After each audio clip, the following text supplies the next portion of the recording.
I think if I hear you call me Becky one more time, six-pack, I'm gonna pop your tops. All six of them. Who are you?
Welcome back to another review. This is a Patreon request from Marv B. Thank you so much for that. If anyone's ever interested in requesting pretty much any type of video, it could be a movie review, it could be a request for reaction of anything, a movie topic video, or again a review, pretty much any type of video, you can either send the request directly to my PayPal or join me on my Patreon. Both links are down below in the info box. Now, Marby asked for a review of a film called The Monster, which sounded familiar, and then when I saw the cover of the DVD, I went, oh, okay, this is the movie where it's not the director's fault, it's the marketing fault. They give away the look of the monster on the DVD cover, which is funny, because in the film, they try to make it mysterious and like a build-up to that. But then if you see the DVD cover, boom, there's the monster right there. I mean, I'll probably use the theatrical poster, which is a bit more mysterious, but in the trailer it gave away too, so there you go. Now, this is an A24 film, and if you know me, I'm not the biggest fan of that studio, although there are exceptions. For example, I enjoyed the Adam Sandler film, Uncut Gems. A few others. This was a decent film at the end of the day. This was a decent flick. But at the same time, I can understand why it has like a 5.49 to be. That's understandable. But I can say it was a very simple, straightforward film, which to me is not always a bad idea. The story's about a mother and daughter who is going to see the kid's dad. They hit something, they're stranded in the middle of the woods, waiting for tow truck and ambulance to arrive, and there happens to be a monster there. And throughout the film you see bits of flashbacks between the mother and daughter, how it wasn't always the best relationship because the mother was an alcoholic. But then there's a little bit of redemption, and the monster is very well done on a practical note. No CGI. How refreshing that in recent years an actual monster movie with an actual practical fucking monster. And it looks cool. I mean, the most original? No. In a way it looks almost like one of the monsters in Feast, with some changes. But again, it really does show. If you took the same film and it was a horrible CGI video game looking thing, I would have been with there with people saying this movie sucks, and I could go, well, there's decent aspects, but this really hurt it. This really does help it, this practical monster. And the film's not a badly looking film. The forest, the woods that they're in, the stretch of road is very rainy and wet, So it gives a little bit of a nice mood and atmosphere to the proceedings. The acting by the mother and daughter. The daughter at times, once in a blue moon, she was a little bit annoying, but overall she did okay, as did the mom. You know, the acting was fairly decent. Also, a little bit interesting on a ballsy note with the story, because the mother's not always shown in a great light in these flashbacks. Not much at all, actually. There's a flashback where the mother and daughter are yelling at each other. Don't talk to me like that. And the daughter's literally yelling, fuck you, to her mom. Fuck you. Sadly, that's probably more truthful than we want to think.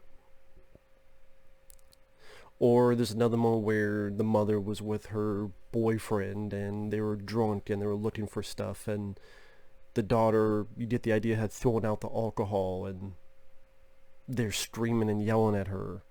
And that's why at times in flashbacks the daughter's yelling, I hate you, or whispering it when she's sleeping.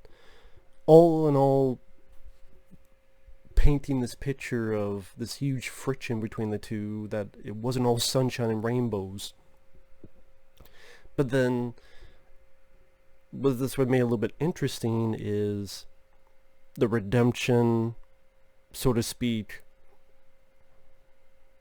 At the end of the day, they really do care for each other.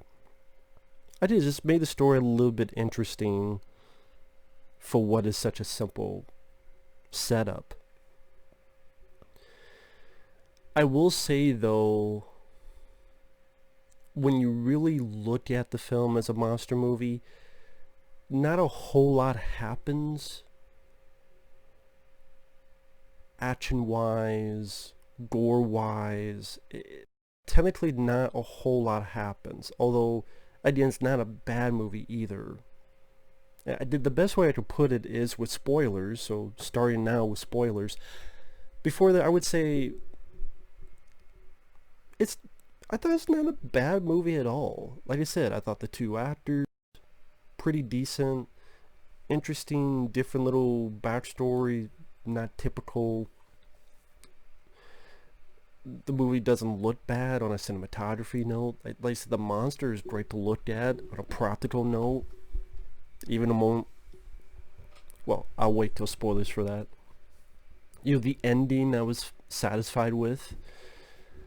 Thought worked well, and yeah, I like that. That was not a mind-blowing monster movie, not a great, not the most exciting, Sally, which is one of his drawbacks, biggest drawbacks honestly, but I did like it. But getting more into spoilers starting now.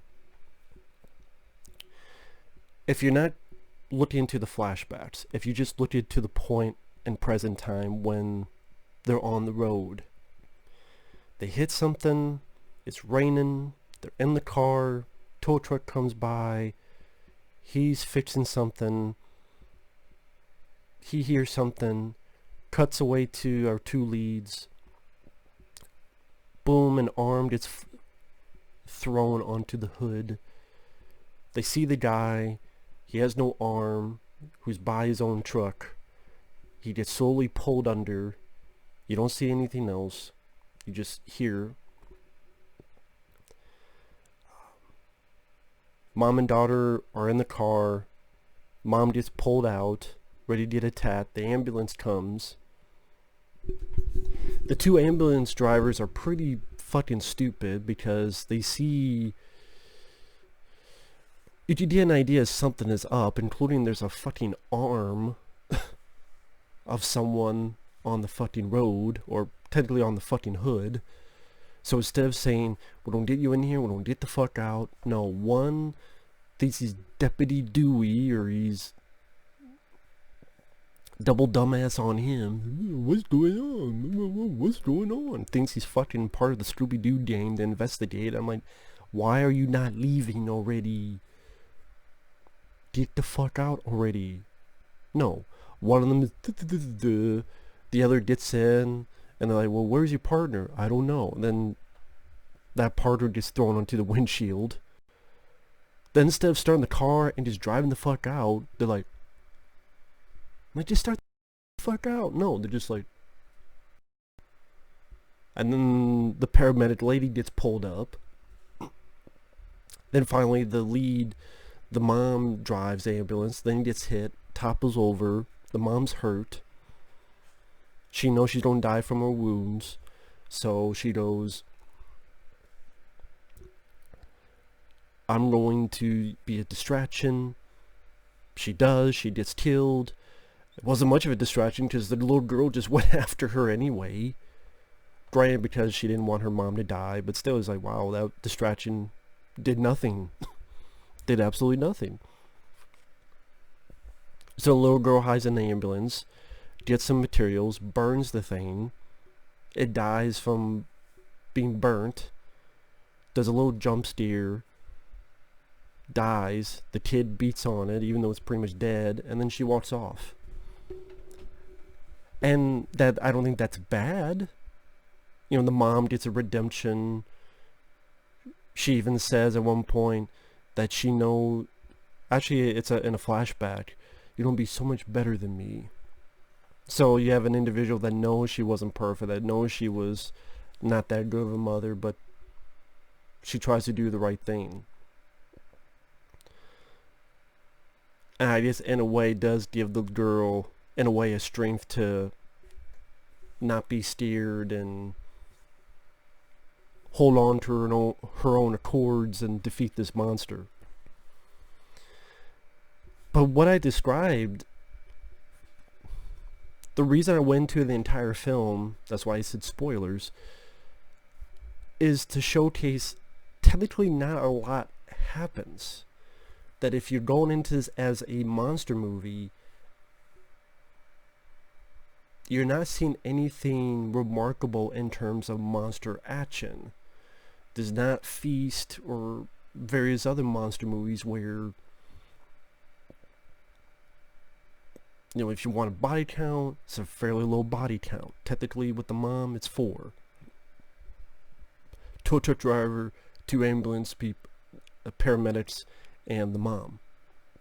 If you go into it for gore, the arm that's thrown onto the hood, a little bit of up close, like when the mom gets bit in the neck, but it's not a gore-a-thon. Action, the little bits are handled fine, like when the ambulance gets hit and flips over. For the most part, when the creature's on fire, is practical, real. Maybe there's a little bit of CG addition, but to me, it looked like they had a man in a suit they put on fire. Sometimes simple things like that will work. But it is one of those things where I liked the film. It worked for what it had to be. But am I going to buy it on DVD, Blu-ray? Am I going to search out to see it again? Am I going to, I can't wait to... Not really. And that's because,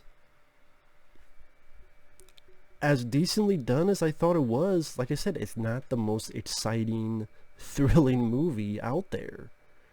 And I think that could bother quite a few people when I think about it.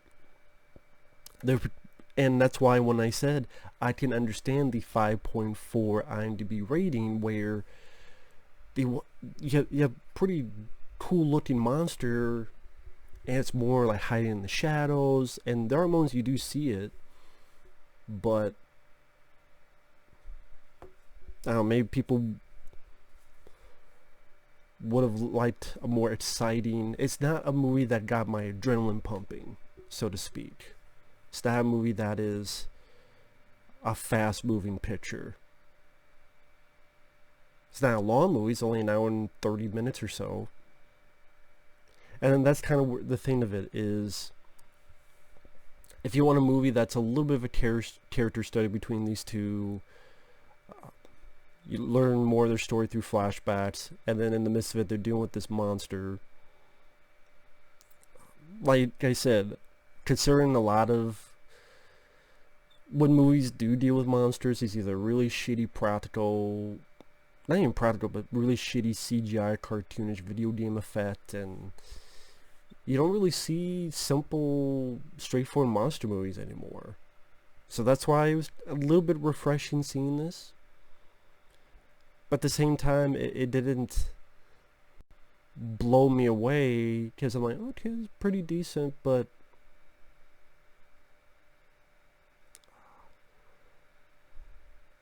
it was kind of stuck in second gear and never really went the full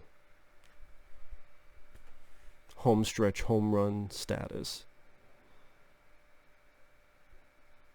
But I don't think it's that bad of a film either. So those are my thoughts on The Monster from 2016. With that said, thanks for watching, take care, and we will see you in the next video. Later.